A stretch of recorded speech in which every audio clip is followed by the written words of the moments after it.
पुन द्वादश गौरिंड को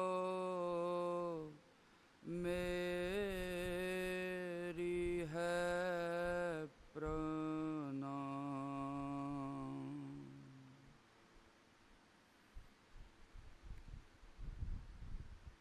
वसुदेवसुतं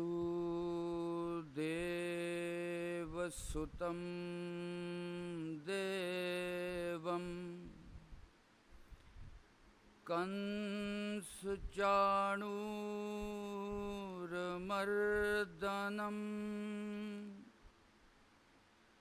देवकी परमानन्दम्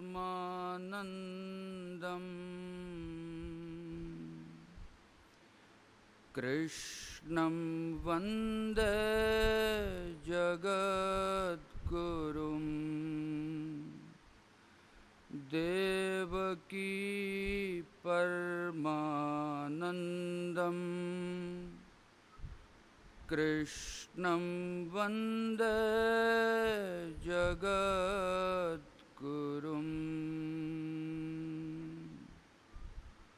ॐ शान्तिः शान्तिः शान्तिः।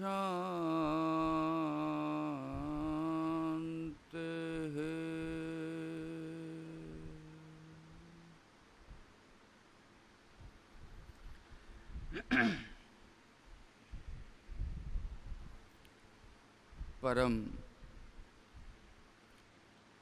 सत्कार योग उपस्थित हाज़रीन साध संगत जीओ, सब तो पहला महान सतगुरां नूं याद करिए, सब प्रेम सत्कार नाल आखिए धन श्री सतगुरु राम सिंह सच्चे पातशाह जी। एक बार फिर अपनियां श्रद्धा सत्कार उस सतगुरु नूं समर्पित करते हुए सब नाल आखिए धन श्री सतगुरु जगजीत सिंह सच्चे पातशाह जी। सतगुरु जी दी महान बख्शिश दे अनुसार वर्तमान सतगुरु जी दे हुक्म अनुसार भगवत गीता नूं आधार बना के सिख दर्शन, सिख इतिहास और गुरबाणी दे नाल इस सनातन परंपरा दी की सांझ है, की उपदेश है, उहदे उत्ते सतगुरु जी दी बख्शिश बुद्धि दे अनुसार विचारां आप दे नाल सांझियां करनियां ने। उस तो पहला एक जो मन दी भावना है, जिस महामारी दे दौर दे विचों ये संसार निकलदा पिया, चाहे जाना जा रही ने, आर्थिक नुकसान हो रहा है, लोकां दा फ्यूचर कैरियर व्यापार सब दाऽ ते लगे ने पे, चिंता पूरे विश्व दे विच व्याप्त है। सतगुरु जी दी बख्शिश दे नाल, सतगुरु जी दी प्रेरणा दे नाल सारे नामधारी समाज ने इन्हां अखियाई वाले दिनां दे विच भी अपने सतगुरु दे हुक्म अनुसार नाम सिमरन दा, गुरबाणी दा बहुत आनंद माणिया साध संगत जी। और किसी धर्म संप्रदाय दे नाल जुड़न दा, किसी दे शिष्य होण दा एहसास ही व्यक्ति नूं दुख वेले हुंदा है। साध संगत च ये जो भगवत गीता दा उपदेश है, जिस तरह की अज स्थिति है, चारों पासे विनाश दिखदा पिया, जीवन दियां जो संभावना ने, व्यक्ति ने जो जीवन दे विच परिकल्पना कीतियां, योजनावां बनाईयां, प्लैनिंग कीतियां, वो सब धरियां धराइयां रह गईयां। अचानक इस तरह के संकट दे विच जीवां नूं उस परमात्मा दी करोपी ने पा दिता। जीवन एक इन्ना दयनीय बन गया, इहदे विच सुख दी तलाश, सफलता दी तलाश, अगर मैं ये कहां जीवन का परपस भी खोन लग गया। साध संगत च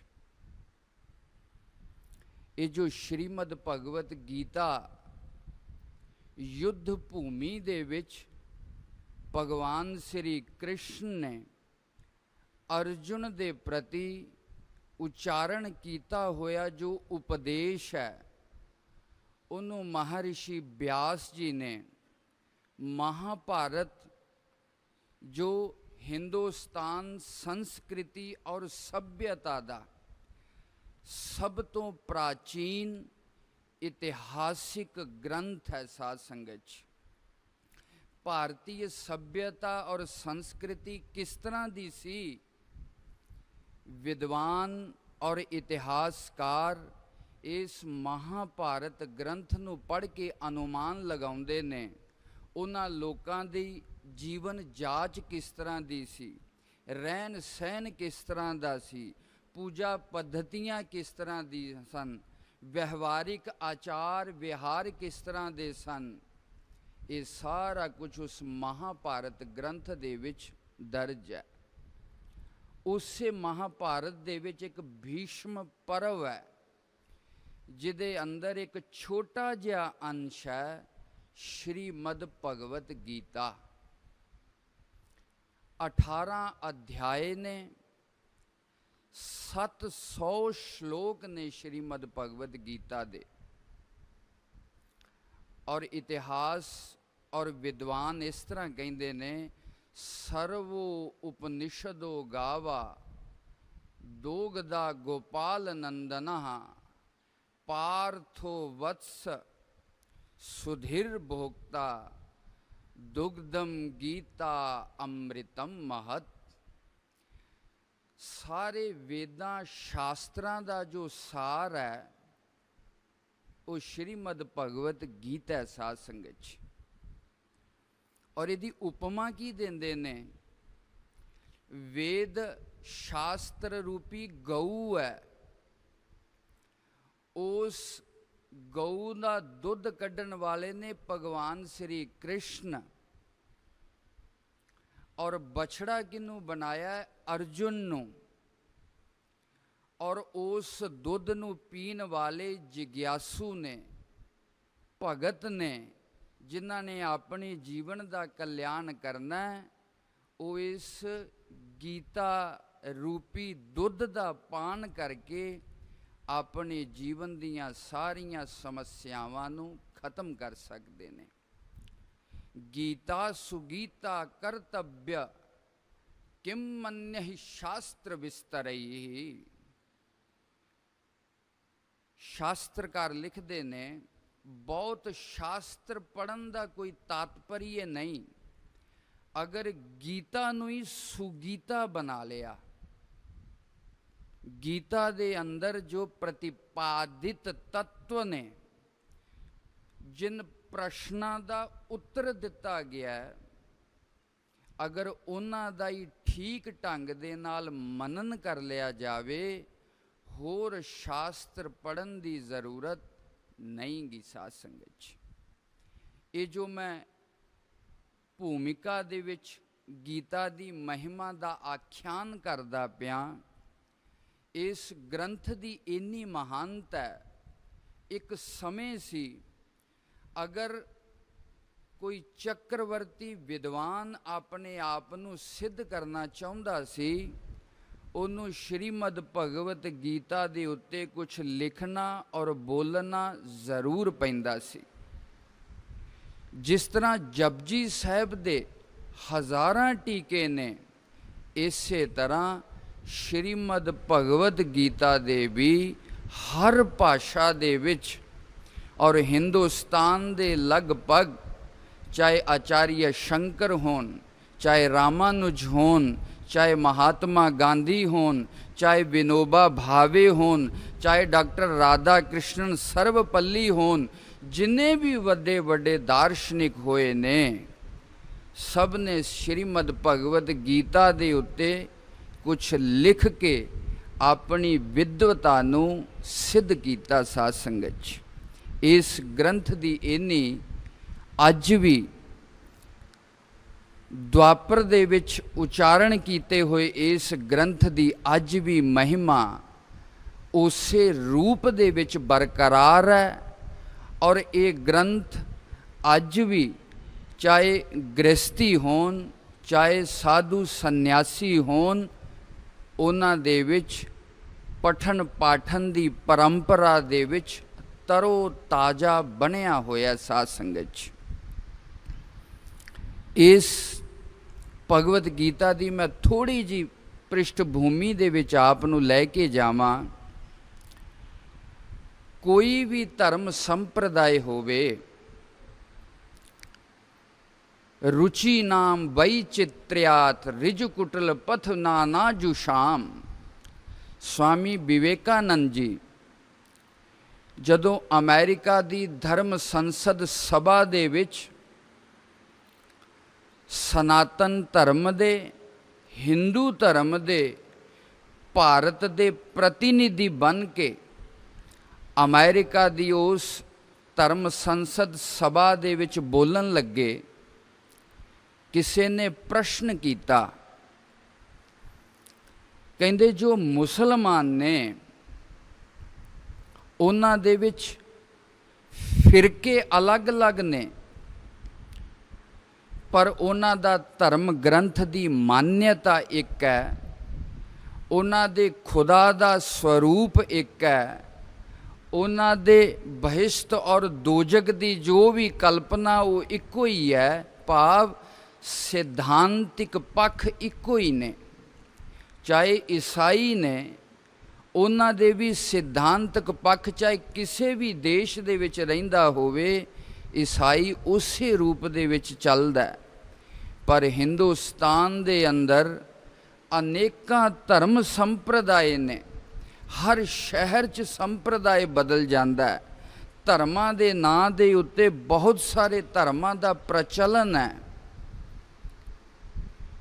फिर भी हिंदू धर्म की सूत्रता की जो एकता है, उहदा कारण की है? स्वामी विवेकानंद जी ने कहा, रुचि नाम वैचित्र्यात।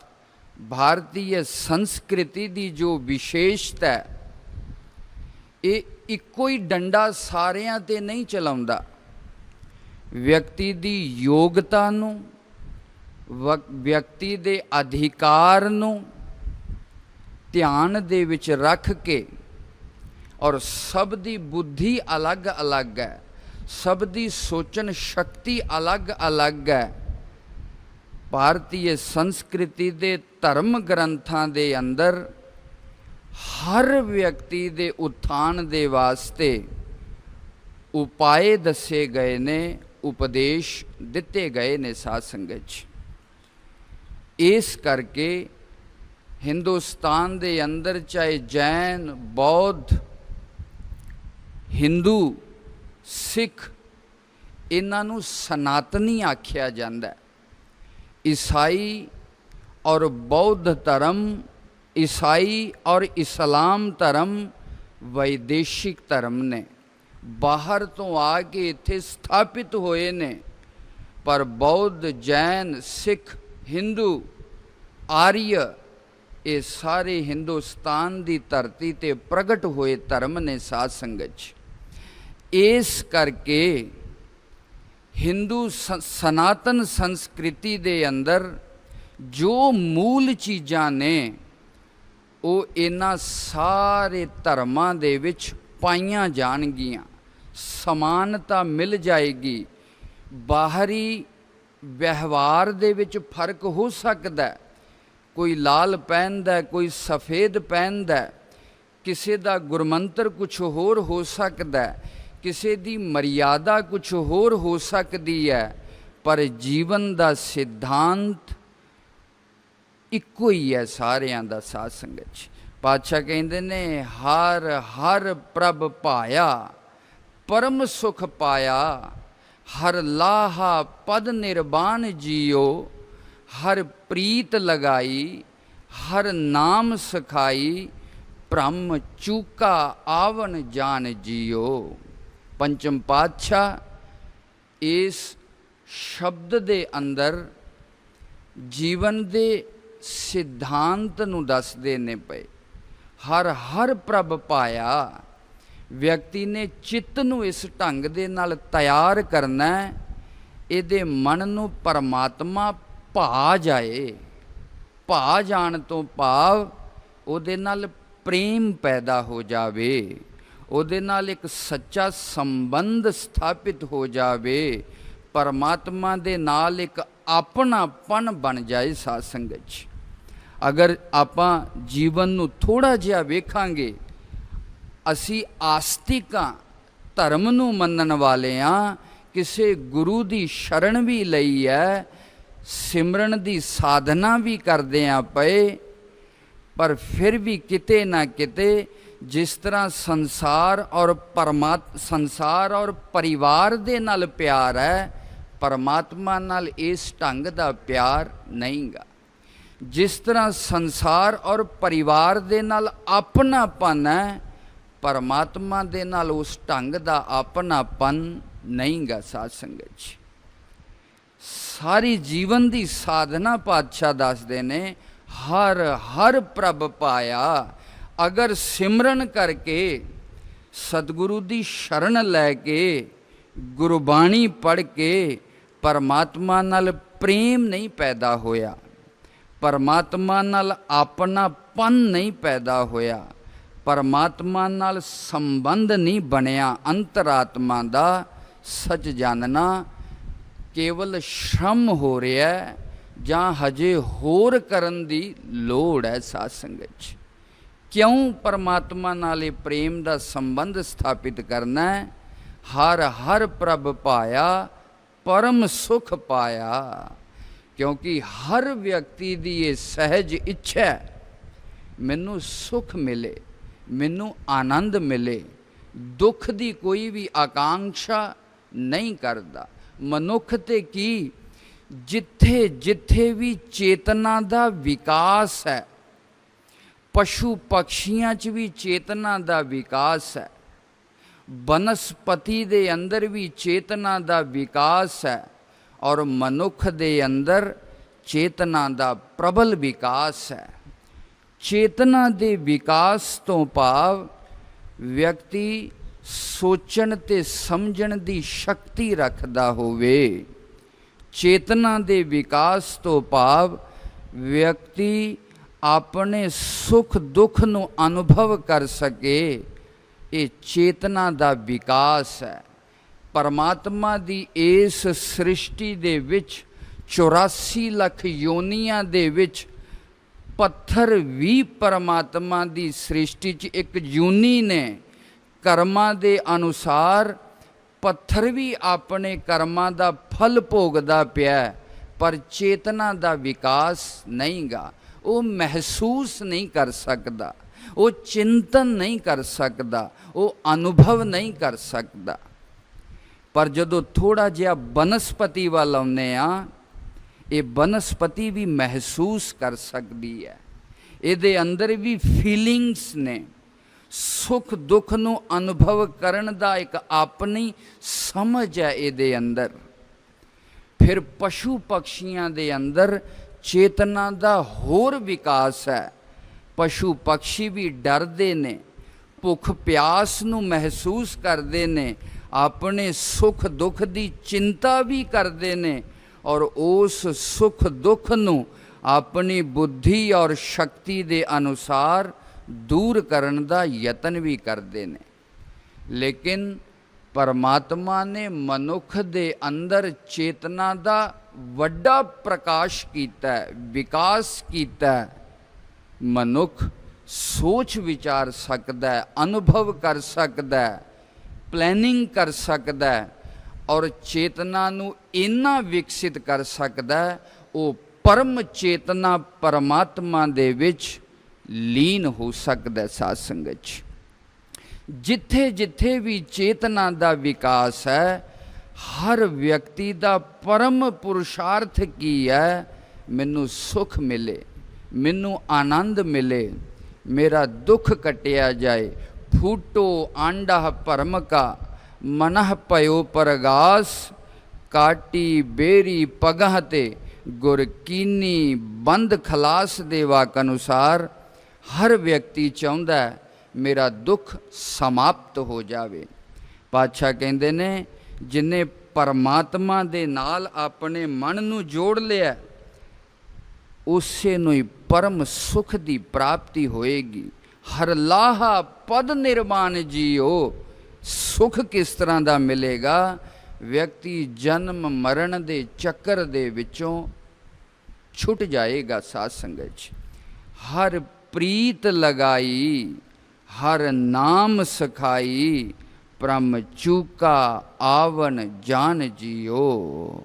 ਉਸ ਪਰਮਾਤਮਾ ਦੇ ਨਾਲ ਪ੍ਰੀਤ ਰੱਖ ਕੇ, ਜਿਸ ਤਰ੍ਹਾਂ ਸਤਿਗੁਰੂ ਜੀ, ਸਤਿਗੁਰੂ ਜਗਜੀਤ ਸਿੰਘ ਸੱਚੇ ਪਾਤਸ਼ਾਹ ਜੀ ਦੇ ਉਪਦੇਸ਼ 'ਚ ਸਤਿਗੁਰੂ ਦੀ ਮੂਰਤ ਨੂੰ ਆਪਣੇ ਹਿਰਦੇ ਦੇ ਵਿੱਚ ਵਸਾ ਕੇ ਉਸ ਨਾਮ ਦਾ ਜਾਪ ਕੀਤਾ ਜਾਵੇ।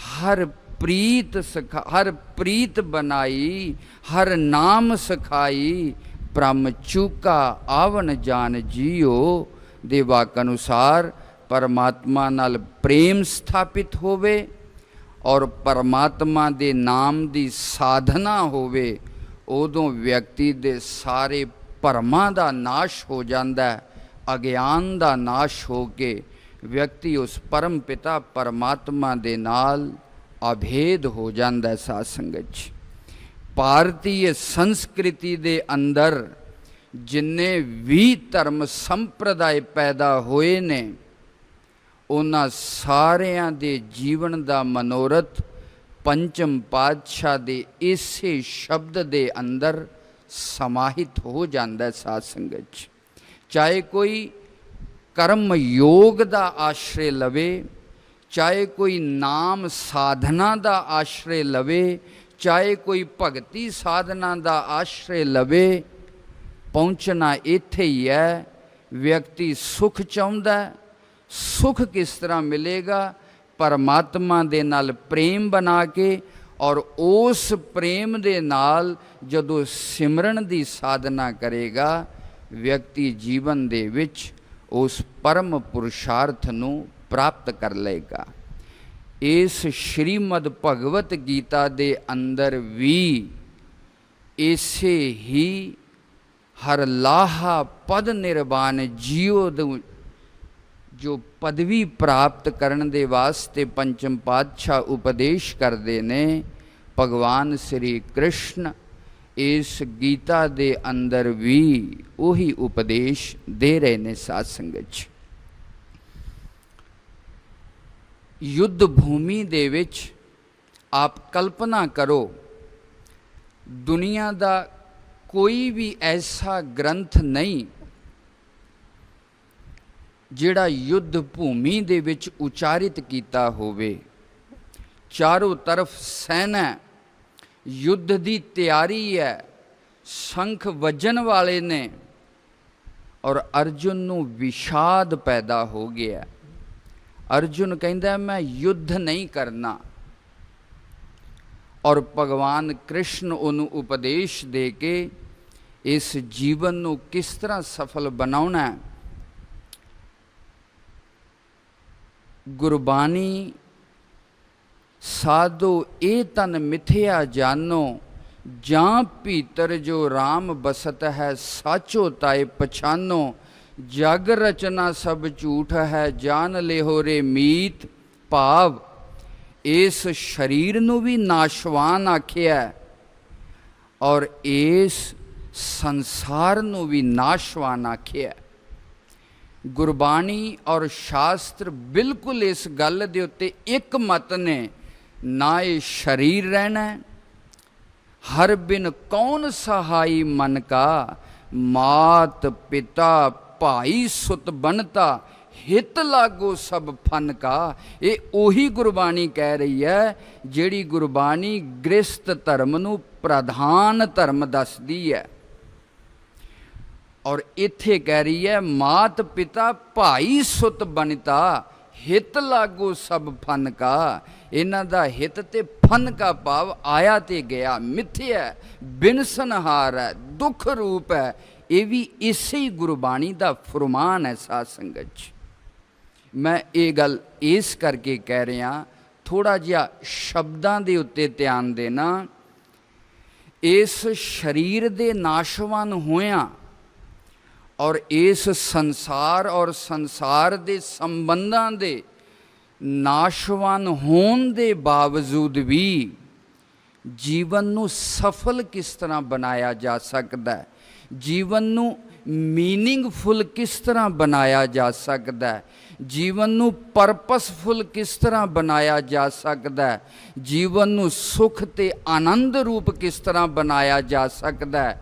इहदी कला सीखण दा नाम ही श्रीमद भगवत गीता है। इस कला नूं सीखण दा नाम ही धर्म दी साधन है। साध संगत जी, गुरबाणी और शास्त्र कहते ने सब खत्म हो जाएगा, सब संबंध बिनसनहार ने, सब धन पदार्थ एक दिन छुट जाएगा, संसार नहीं नष्ट होएगा तो असी नष्ट हो जावांगे।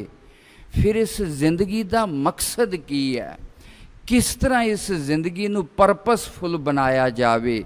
अगर चारों तरफ विनाश ही विनाश है, उस विनाश दे विच भी किस तरह सुख लभ्या जावे, किस तरह किसे सच ते नित्य चीज़ नूं लभ्या जावे। इस अन्वेषण दा नाम, इस खोज दा नाम, इस एक्सपीरियंस दा नाम ही धर्म दी साधन है। साध संगत जी,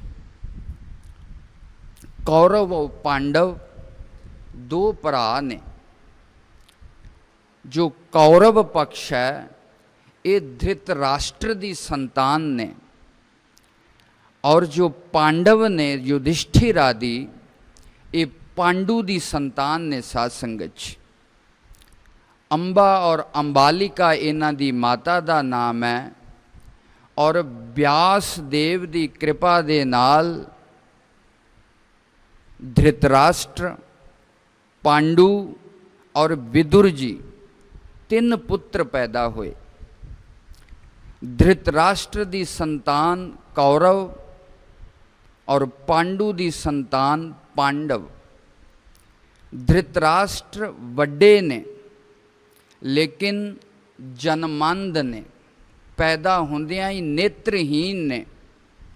नेत्रहीन होने दे कारण शास्त्र दे विच, धर्म शास्त्र दे विच एक विधान है, कोई भी विद्या तो हीन और अंग तो हीन व्यक्ति उच्च पद नहीं प्राप्त कर सकता। नेत्रहीन होने करके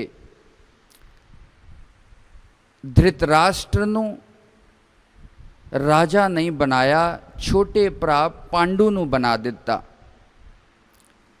पर पांडु दी बहुत जल्दी मृत्यु होने दे कारण धृतराष्ट्र अन्ने नूं ही राजा बनाउणा पिया। साध संगत जी, धृतराष्ट्र जदों राज करदा है, वो अपने पुत्रां दे प्रति बड़ी आसक्ति रखदा है। सुभाविक रूप दे विच अपने बच्चियां दे प्रति जो साडा नज़रिया हुंदा है, ਉਹ ਦੂਸਰਿਆਂ ਦੇ ਪ੍ਰਤੀ ਨਹੀਂ ਹੁੰਦਾ। ਇਹ ਇੱਕ ਸੁਭਾਵਿਕ ਚੀਜ਼ ਹੈ, ਕਿਸੇ ਵਿਅਕਤੀ ਦਾ ਦੋਸ਼ ਨਹੀਂ। ਆਚਾਰੀਆ ਸ਼ੰਕਰ ਕਹਿੰਦੇ ਨੇ ਅਹਮ ਇਦਮ ਮਮ ਇਦਮ ਨੈਸਰਗਿਕੋ ਅਯਮ ਲੋਕ ਵਿਵਹਾਰਾ। ਬ੍ਰਹਮ ਸੂਤਰ ਦੇ ਵਿੱਚ ਕਹਿੰਦੇ ਨੇ ਇਹ ਮੇਰੇ ਨੇ, ਮੈਂ ਇਹਨਾਂ ਦਾ। ਇਹ ਮਮਤਾ ਜੋ ਹੈ ਆਪਣੇ ਤੇ ਆਪਣੇ ਪਰਿਵਾਰ ਦੇ ਪ੍ਰਤੀ ਵਿਅਕਤੀ ਨੂੰ ਜੋੜ ਦਿੰਦੀ ਹੈ। ਸਾਧ ਸੰਗਤ 'ਚ ਧ੍ਰਿਤਰਾਸ਼ਟਰ ਚਾਹੁੰਦਾ ਕਿ ਮੈਂ ਛੋਟਾ ਵਾਂ, ਪਰ ਭਰਾ ਦੀ ਮੌਤ ਦੇ ਕਾਰਨ ਮੈਨੂੰ ਰਾਜ ਮਿਲ ਗਿਆ। ਕਿਤੇ ਇਹ ਨਾ ਹੋਵੇ ਮੇਰੇ ਵੱਡੇ ਭਰਾ ਪਾਂਡੂ ਦੀ ਜੋ ਸੰਤਾਨ ਯੁਧਿਸ਼ਠਿਰ ਨੇ, ਮੇਰੇ ਮਰਨ ਤੋਂ ਬਾਅਦ ਕਿਤੇ ਰਾਜਾ ਉਹਨੂੰ ਨਾ ਬਣਾ ਦਿੱਤਾ ਜਾਵੇ। ਇਹ ਵਿਵਹਾਰਿਕ ਜੀਵਨ ਦਾ ਸਤਰ ਹੋਇਆ ਕਰਦਾ। ਮੇਰੇ ਪੂज्य स्वामी गुरुदेव महामंडलेश्वर आचार्य प्रणव चैतन्यपुरी जी महाराज अक्सर ये गल दोहराया करते सन, जिथे भी झगड़ा होएगा ना समझी होएगी, जिथे भी कोई लड़ाई होएगी उथे आसक्ति ते ममता होएगी। साध संगत जी, ये ममता ही व्यक्ति नूं पक्षपात करन लई मजबूर करदी है। ये ममता ही व्यक्ति नूं ईर्षा करन लई मजबूर करदी है। मेरिਆਂ ਨੂੰ मिल जावे दूसरिਆਂ ਨੂੰ ना मिले। ये ममता दे मूल दे विच अज्ञान है, ना समझी है। जिथे भी कोई झगड़ा होएगा वो ना समझी दे कारण होएगा, क्योंकि समझदार व्यक्ति झगड़ा नहीं करते। साध संगत नहीं करते। पदार्थां दे वास्ते, धन संपत्ति दे वास्ते विवेकशील व्यक्ति झगड़ा नहीं उत्पन्न करेगा। साध संगत जी, धृतराष्ट्र ने सोचा पांडु दे पुत्रां नूं किते राजगद्दी ना मिल जावे। वो युधिष्ठिर, अर्जुन, भीम, नकुल और सहदेव, ये जो पंजे पांडव ने, इन्हां दे नाल राग द्वेष रखन लग गया, माड़ा व्यवहार करन लग गया और अपने पुत्र दुर्योधन आदि नूं बड़ी प्यार दे नाल हर सुख सुविधा दवे। इस ढंग दे नाल उन्हों अपनी प्रजा दे सामने पेश करे कि आउण वाला राजा दुर्योधन है, युधिष्ठिर नहीं। साध संगत जी, ये राग द्वेष परिवार दी कला उस समय हिंदुस्तान दी धरती दे उत्ते ये सब तो वड्डा परिवार पांडव और कौरवां दा आपस दे विच रंजिश रखन लग गया। ये राग द्वेष इन्ना वधिया, जुआ खेडन दे वेले द्रौपदी नूं, पांडवां दी पत्नी नूं नगन कीता गया राज सभा दे विच। इस तो वड्डी होर माड़ी गल कोई नहीं हो सकती। इसे खेड दे विच ही पांडवां नूं 14 साल दा बनवास दिता गया। राजपुत्र होने दे बावजूद भी जंगलां जंगलां दे विच दर दर दियां ठोकरां उन्हां नूं खाणियां पईयां। साध संगत जी, और बनवास खत्म होने तो बाद भगवान श्री कृष्ण नूं दूत बना के भेजिया कि इन्हां पंजां पांडवां नूं 5 पिंड ही दे दिते जान, ताकि ये सुखपूर्वक अपना जीवन यापन कर सकन। पर युधिष्ठिर ने ये क्या, दुर्योधन ने ये क्या, 5 पिंड ते की मैं सूई दी नोक जिन्नी जगह भी इन्हां पांडवां नूं नहीं दवांगा। साध संगत जी, नहीं दवांगा। लालच और लोभ, अज्ञान और ईर्षा जदों व्यक्ति दे अंदर इन्नी वध जाती है, फिर वो व्यक्ति दूसरे नूं सुखी नहीं वेख सकता। अपने आप नूं केंद्र दे विच रख के सब नूं अपने लई ਵਰਤਨ ਲੱਗ ਜਾਂਦਾ ਸਾਧ ਸੰਗਤ 'ਚ। ਇੰਨਾ ਸਵਾਰਥੀ ਮਨ ਹੋ ਜਾਂਦਾ ਜਦੋਂ ਮਨ ਦੇ ਅੰਦਰ ਲਾਲਚ ਆ ਜਾਵੇ। ਭਗਵਾਨ ਸ੍ਰੀ ਕ੍ਰਿਸ਼ਨ ਨੂੰ ਦੂਤ ਬਣਾਇਆ ਨੂੰ ਇਹਨਾਂ ਨੇ, ਕੌਰਵਾਂ ਨੇ ਕਿਹਾ, ਦੁਰਯੋਧਨ ਨੇ, ਅਸੀਂ ਸੂਈ ਦੇ ਨੱਕੇ ਜਿੰਨੀ ਵੀ ਜਗ੍ਹਾ ਨਹੀਂ ਦਿਆਂਗੇ। ਭਗਵਾਨ ਸ੍ਰੀ ਕ੍ਰਿਸ਼ਨ ਨੇ ਕਿਹਾ, ਜਿੰਨਾ ਇਸ ਰਾਜ ਦੇ ਉੱਤੇ ਤੁਹਾਡਾ ਅਧਿਕਾਰ ਹੈ, ਪਾਂਡਵਾਂ ਦਾ ਅਧਿਕਾਰ ਵੀ ਓਨਾ ਹੀ ਹੈ, ਕਿਉਂਕਿ ਇਹ ਪਾਂਡੂ ਦੀ ਸੰਤਾਨ ਨੇ, ਇਹਨਾਂ ਨੂੰ ਵੀ ਰਾਜ ਦਾ ਹੱਕ ਦੇਣਾ ਚਾਹੀਦਾ।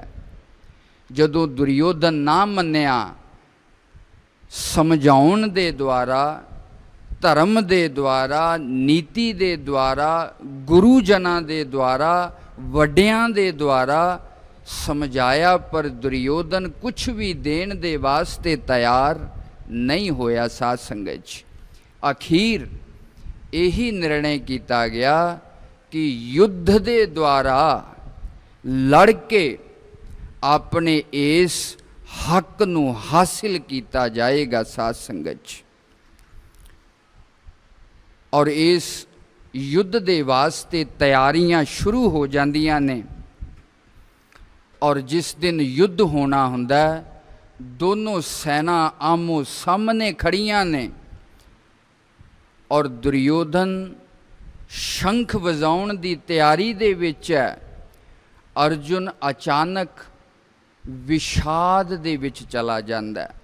ਵਿਸ਼ਾਦ ਦਾ ਭਾਵ ਹੈ ਦੁਖੀ ਹੋ ਕੇ, ਆਤਮ ਗਿਲਾਨੀ ਦਾ ਭਾਵ ਕਰਕੇ, ਆਪਣੇ ਹੌਸਲੇ ਨੂੰ ਛੱਡ ਕੇ ਆਪਣੇ ਸ਼ਸਤਰ ਅਸਤਰ ਛੁੱਟ ਦਿੰਦਾ।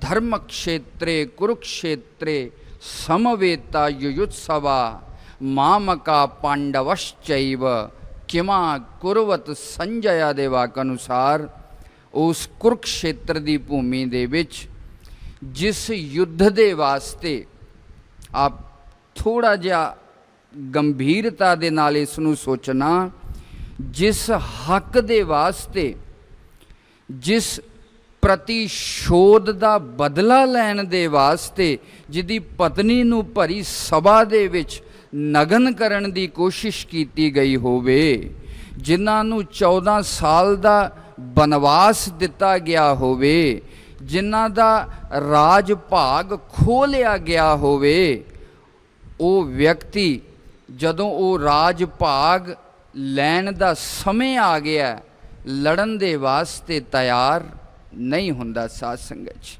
ਔਰ ਇੱਥੋਂ ਤੱਕ ਕਹਿ ਦਿੰਦਾ ਕਿ ਐ ਕ੍ਰਿਸ਼ਨ, ਅਗਰ ਇਹ ਮੈਨੂੰ ਮਾਰ ਵੀ ਦੇਣਗੇ ਤਾਂ ਵੀ ਮੈਂ ਯੁੱਧ ਨਹੀਂ ਕਰਾਂਗਾ। ਸਾਧ ਸੰਗਤ 'ਚ ਥੋੜ੍ਹੇ ਜਿਹੇ ਸ਼ਬਦਾਂ ਦੇ ਵਿੱਚ ਅਰਜੁਨ ਯੁੱਧ ਕਿਉਂ ਨਹੀਂ ਕਰਨਾ ਚਾਹੁੰਦਾ, ਉਹਦੀਆਂ ਦਲੀਲਾਂ ਕੀ ਨੇ, ਉਹ ਮੈਂ ਆਪ ਦੇ ਸਾਹਮਣੇ ਰੱਖਣੀਆਂ। ਔਰ ਜੀਵਨ ਦੇ ਵਿੱਚ ਯੁੱਧ ਕਿਉਂ ਜ਼ਰੂਰੀ ਬਣ ਜਾਂਦਾ। ਗੁਰੂ ਹਰਗੋਬਿੰਦ ਸਾਹਿਬ ਸੱਚੇ ਪਾਤਸ਼ਾਹ ਨੇ, ਗੁਰੂ ਗੋਬਿੰਦ ਸਿੰਘ ਸੱਚੇ ਪਾਤਸ਼ਾਹ ਨੇ ਵੀ ਯੁੱਧ ਕੀਤੇ ਨੇ। ਔਰ ਗੀਤਾ ਔਰ ਸਿੱਖ ਦਰਸ਼ਨ ਦੀ ਇਹ ਵੱਡੀ ਸਮਾਨਤਾ ਹੈ। ਆਪਣੇ ਹੱਕ ਦੇ ਵਾਸਤੇ, ਮਜ਼ਲੂਮ ਦੀ ਰਾਖੀ ਦੇ ਵਾਸਤੇ, ਸਵਾਭਿਮਾਨ ਦੇ ਵਾਸਤੇ ਅਗਰ ਤਲਵਾਰ ਵੀ ਚੁੱਕਣੀ ਪੈ ਜਾਵੇ, ਕਿਸੇ ਦਾ ਗਲਾ ਵੀ ਵੱਢਣਾ ਪੈ ਜਾਵੇ, ਉਹ ਵੀ ਧਰਮ ਹੈ, ਅਧਰਮ ਨਹੀਂ ਗਾ। ਸਾਧ ਸੰਗਤ 'ਚ ਨਹੀਂ ਗਾ। ਅਰਜੁਨ ਇਹ ਗੱਲ ਕਹਿੰਦਾ ਭਗਵਾਨ ਸ੍ਰੀ ਕ੍ਰਿਸ਼ਨ ਨੂੰ, ਉਸ ਯੁੱਧ ਭੂਮੀ ਦੇ ਵਿੱਚ ਉਹਦੇ ਗੁਰੂ ਦ੍ਰੋਣਾਚਾਰੀਆ ਨੇ ਬਚਪਨ ਦੇ ਵਿੱਚ ਪਿਤਾ ਦੇ ਅਭਾਵ ਦੇ ਕਾਰਨ ਪਾਂਡਵਾਂ ਦੀ ਜਿਨ੍ਹਾਂ ਨੇ ਪਾਲਣਾ ਪੋਸ਼ਣਾ ਕੀਤੀ, ਬੜਾ ਪਿਆਰ ਦਿੱਤਾ, ਉਹ ਭੀਸ਼ਮ ਪਿਤਾਮਾ ਵੀ ਉਸ ਯੁੱਧ ਦੇ ਵਿੱਚ ਕੌਰਵਾਂ ਦੇ ਪੱਖ ਤੋਂ ਲੜਦੇ ਨੇ ਪਏ। ਭਾਵ ਇੱਕੋ ਹੀ ਪਰਿਵਾਰ ਦੀਆਂ ਤਿੰਨ ਪੀੜ੍ਹੀਆਂ ਇਕੱਠੀਆਂ ਨੇ। ਭੀਸ਼ਮ ਪਿਤਾਮਾ ਦਾਦਾ ਨੇ, ਧ੍ਰਿਤਰਾਸ਼ਟਰ ਪਿਤਾ ਏ, ਅਰਜੁਨ ਆਦਿ ਪੁੱਤਰ ਨੇ ਔਰ ਅਭਿਮਨਿਊ ਅੱਗੇ ਉਹਨਾਂ ਦੇ ਪੁੱਤਰ ਨੇ। ਭਾਵ 4-5 ਪੀੜ੍ਹੀਆਂ उस युद्ध के मैदान दे विच कट्ठियां ने साध संगत च। अर्जुन जदों देखदा अपने भरावां नूं, अपने गुरु नूं, भीष्म पितामह नूं, अपने पुत्रां नूं, वो युद्ध के परिणाम का चिंतन करदा साध संगत च। जिहदी जीवन के प्रति परिणाम की समीक्षा करन दी योग्यता होएगी, वो व्यक्ति का जीवन उन्ना ही उच्चा होएगा। साध संगत जी, असी तत्काल फल लैण दे वास्ते, उसे वेले फायदा लैण दे वास्ते नतीजियां दी परवाह नहीं करते। साध संगत जी, चाहे साडे शरीर नूं नुकसान होवे, पर चीज़ स्वाद लगदी है, चंगी लगदी है, खा लैने आ। असी वो कपड़ा भी पहनन नूं तैयार हो जाने आ जिहड़ा साडी संस्कृति दे अनुकूल नहीं, साडी धर्म सभ्यता दे अनुकूल नहीं, पर असी सुंदर दिखने चाहिए आ, लोकां च आकर्षित होने चाहिए आ। ओहो जिहा पहरावा पहनण दे वास्ते भी असी सोचते नहीं गे। जिस काम का नतीजा साडे वास्ते दुख पैदा कर सकदा है, सानू जन्म जन्मांतरां दे चक्रां च पा सकदा है, चाहे वो क्रोध है, चाहे लोभ है, चाहे ईर्ष है, चाहे निंदिया चुगली है, असी इन्हां दे परिणाम दी, इन्हां दे फल दी बिना चिंता कीतियां जदों काम करदे आ, उदों व्यक्ति की जीवन दृष्टि होर हो जाती है। साध संगत जी, साधु पुरुष कौन है, बुद्धिमान पुरुष कौन है, शतम बद एकम लिख। नीतिकार महात्मा कहते ने काम करन तो पहला 100 वार सोच लेना चाहिए। सियाणे ते ये कहते ने जे कोल कोई बंदा ना होवे, कंधां दी भी सलाह ले लेनी चाहिए है। साध संगत जी, कहन तो भाव जेड़ा अपने मन नू खुश करन दे वास्ते, थोड़े जे सुख दे वास्ते बड़े बड़े वड्डे दुखां नू आमंत्रित कर लैंदा, सद्दा दे लैंदा, भाव नतीजियां दी, फल दी, परिणाम दी बिना चिंतन कीतियां, विचार कीतियां काम करदा, वो व्यक्ति हमेशा दुख च ही जांदा। साध संगत दुख च ही जांदा। अर्जुन ने जदों 4-4 5-5 पीढ़ियां अपने सामने वेखियां, अर्जुन विषाद चला गया। क्यों? उन्हें चिंतन किया, ये युद्ध किस वास्ते है? राज दी प्राप्ति दे वास्ते। जिस राज दी प्राप्ति दे वास्ते मैं ये युद्ध करन दे वास्ते आया, जे ये सारे ही मर गए, मैं इस राज भाग दा की करांगा?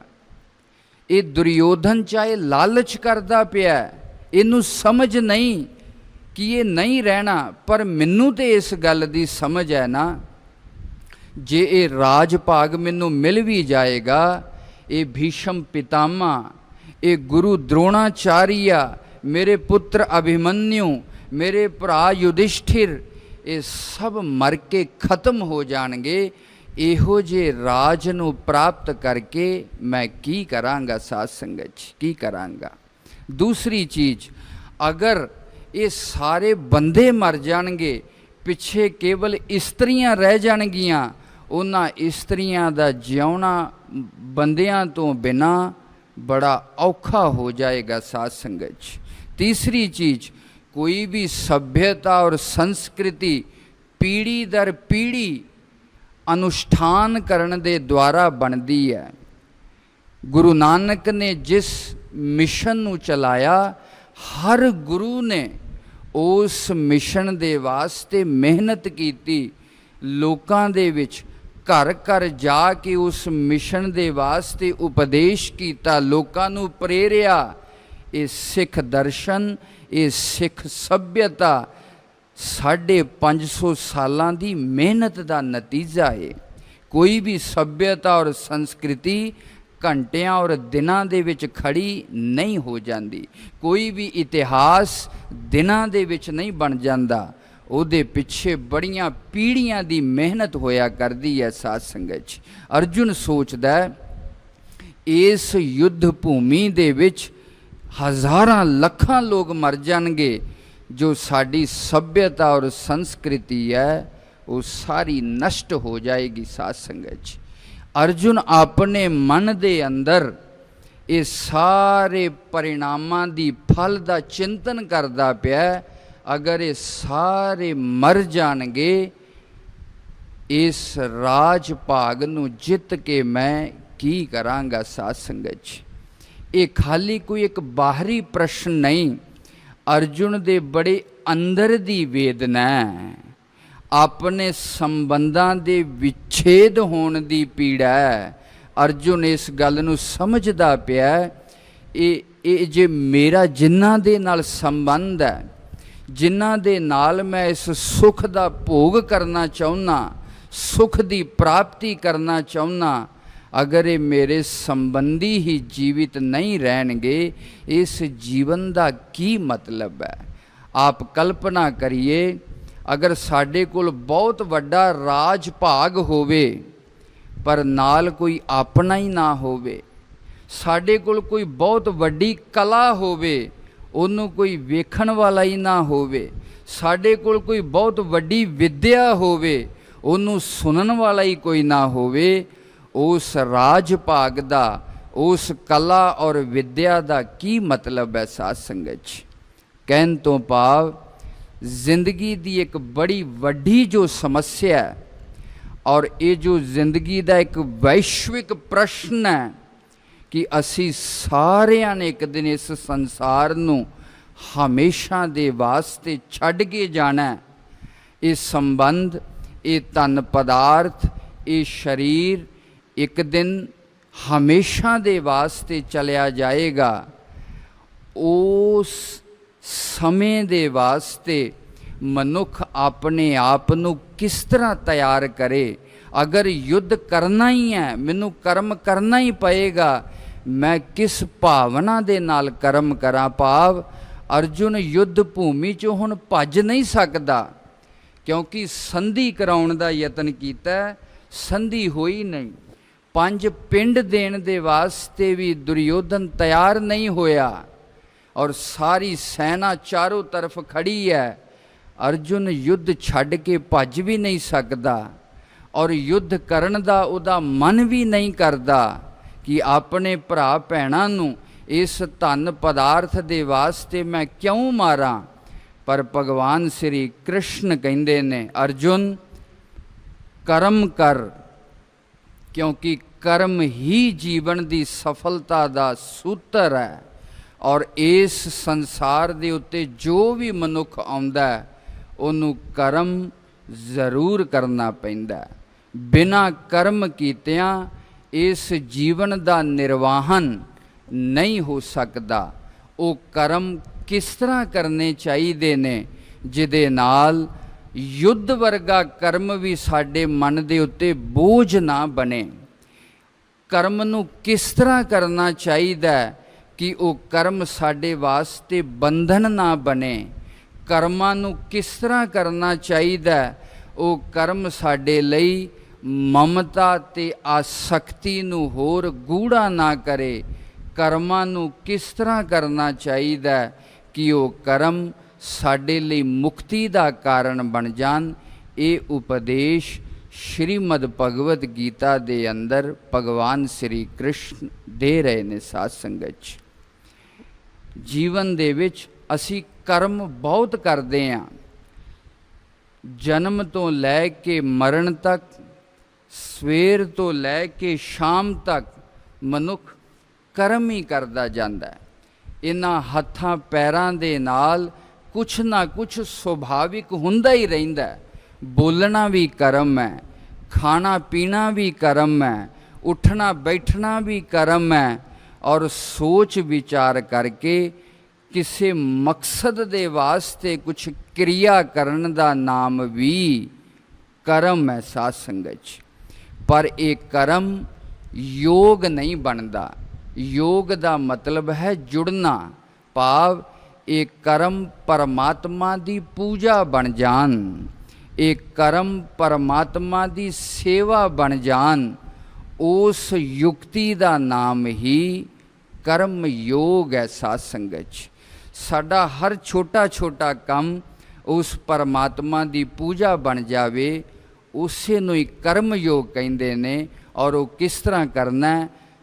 अभिमान छड्ड के, फल की आशा नूं छड्ड के, परमात्मा नूं समर्पित करके जदों व्यक्ति कर्म करदा उन्हों कर्म योग आख्या जाता है। ये उत्ते कल दास होर कुछ कहने का यतन करेगा। इत्थे ही बाणी नूं विराम देना। सत श्री अकाल जी।